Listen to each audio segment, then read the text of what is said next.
So I'd like to present to you Ernest Calvino, and my big brother.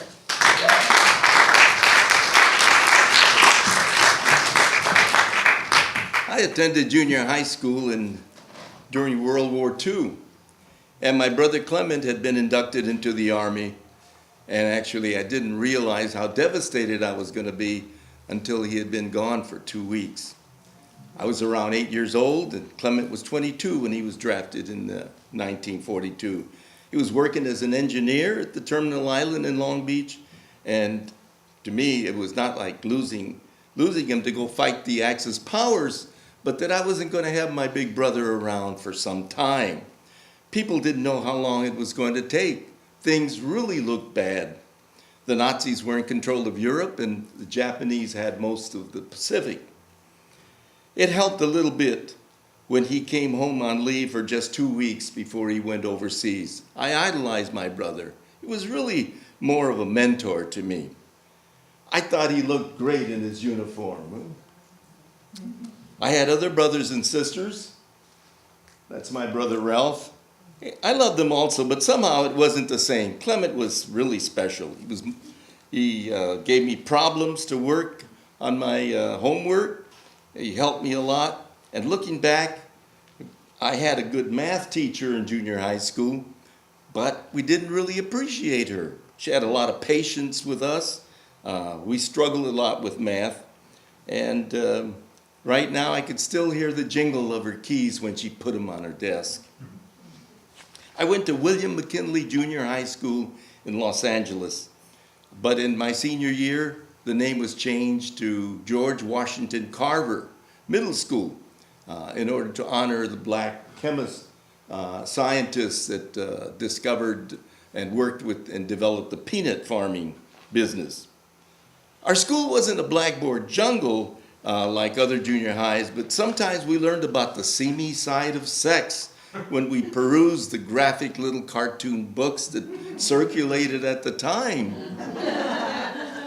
Clement would always caution me to do well in school. He said, always honor your mother and father. And that wasn't hard to do because I was always a little bit afraid of them. My mother was a very formidable looking woman.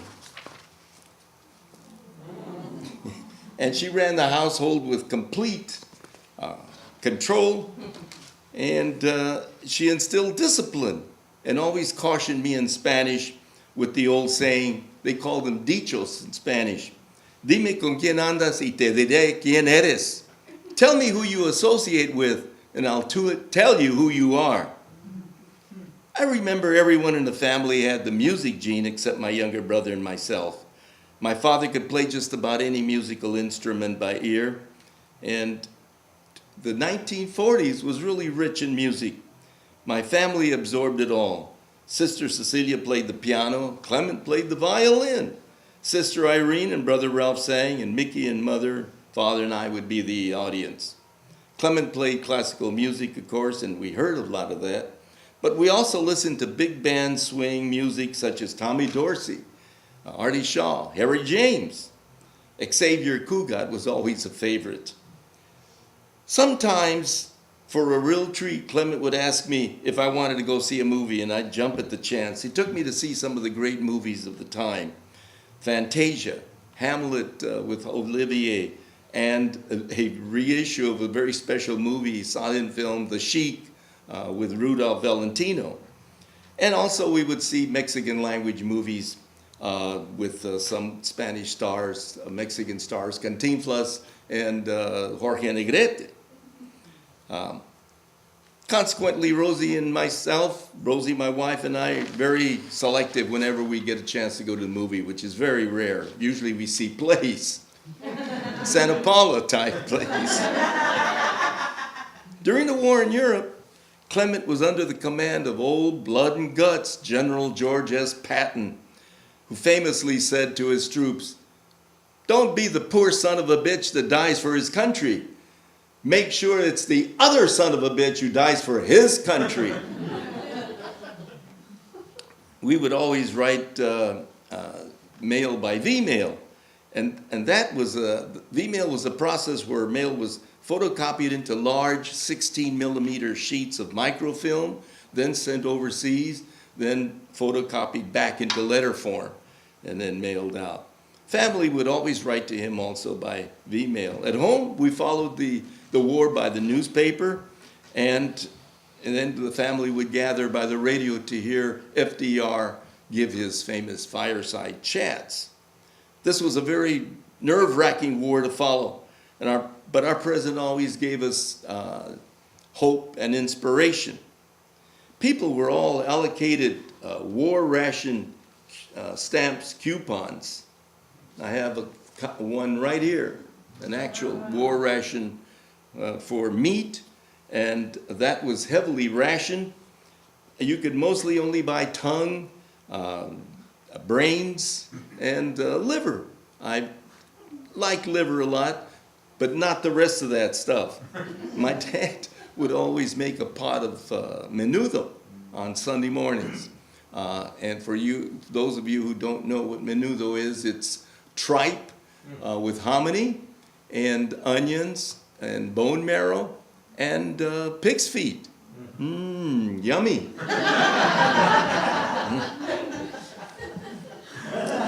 That's literally Mexican soul food. Gasoline was also heavily rationed, and the speed limit was only 35 miles an hour, and this is a ration stamp or booklet for gasoline. People had to drive for 35 miles an hour to conserve the gasoline, and I just wonder how many people would be able to adhere to 35 miles an hour nowadays. That'd be tough. Our school joined a war effort by holding paper drives to recycle paper and cardboard. And finally, after all of the nation's sacrifice, the Allies announced VE Day and declared victory in Europe. During the Allied occupation, Clement got a position as a violinist in the GI Symphony Orchestra and toured all over Europe. One of the benefits of touring Europe was witnessing the Nuremberg trials of the war criminals in the courtroom. He would tell me about looking at the dark, evil eyes that Rudolf Hess had when he was looking at him close up.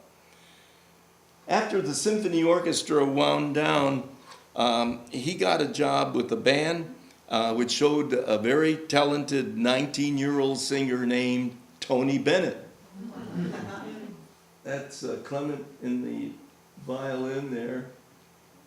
And Tony Bennett is right there, 19 years old. During this time, Glenn Miller was the famous band leader, you all heard of him, was in the process of forming a new band, and that was going to tour Europe also. Clement was invited to be in it. However, before the band could be assembled, the shocking news came on the radio that Glenn Miller's plane, for some reason, had crashed into the channel, and plane was never recovered.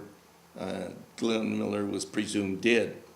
Then the word came that Clement was coming home, joy, and I looked forward to seeing my favorite brother. But then, to my astonishment, he brought home a very lovely Czechoslovakian wife, and they bought one of the first tract homes in Norwalk with the help of the GI Bill. So Clement and Božena settled down to raise a family, and like millions of returning GIs, they were able to buy a home. Many veterans were able to further their college education with GI Bill, and the result was a burgeoning middle class in the 1950s and 1960s. So instead of losing a big brother, I gained a wonderful sister-in-law. And just to say, sadly, the lovely Božena succumbed to Alzheimer's disease in 2016. However, their marriage had lasted for 69 years. Right now, he spends a lot of time with his 6 children, grandchildren, and great-grandchildren.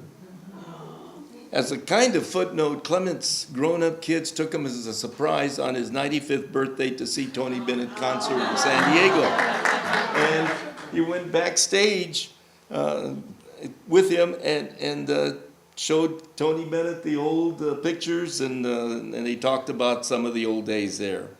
Also in 2015 at a Ducks game in Anaheim, His face was flashed on the screen, and they were thanking him for his service. And, you know, he's still the same humble and modest brother that I've known all this time. Thank you.